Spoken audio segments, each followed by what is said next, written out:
Today we are going to talk about the issues related to medical malpractice, and particularly as relates to things such as nursing homes, hospitals, and things of that type.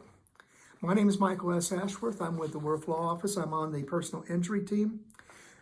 And when you have what's called professional negligence, you're dealing with something called the standard of care.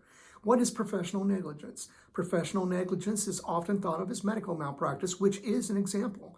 It could be something like dental malpractice. It could be mental health malpractice. It could be attorney malpractice. And the standard is the same as defined by Oklahoma as follows.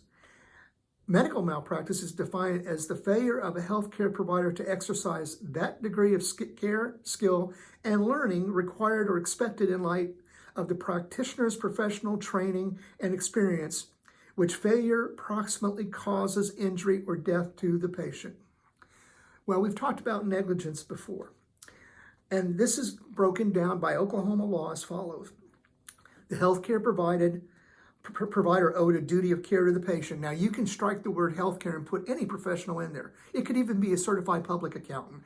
Anybody who is a licensed professional providing services. This is the standard. The healthcare provider owed a duty of care to the patient. The healthcare provider breached that duty of care by failing to meet the standard of care. The standard of care is the standard by which that profession is judged. If you're up here, you've met the standard of care. If you're below the line, you have breached or violated the standard of care and are liable. The breach of duty caused the patient's injury or harm. Well, much like I told you about the nursing home case. In the nursing home case, they were found 80% liable because they were not paying enough attention to the gentleman they knew was a severe fall risk. They should have been checking on his room periodically, call light or no. The next one is the patient suffered damages as a result of the injury or harm. Well, the case I told you about, the patient did. He died.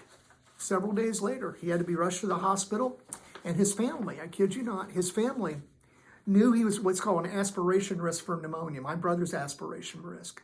That means things have a tendency to go down the wrong pipe. And what they did was, the father's request was to have some Kentucky Fried Chicken. And the family brought him Kentucky Fried Chicken, and he aspirated it, and he passed away. So, long story short, if you have a medical malpractice or a professional malpractice case, first thing to do is call us at TulsaPersonalInjuryLawyer.pro.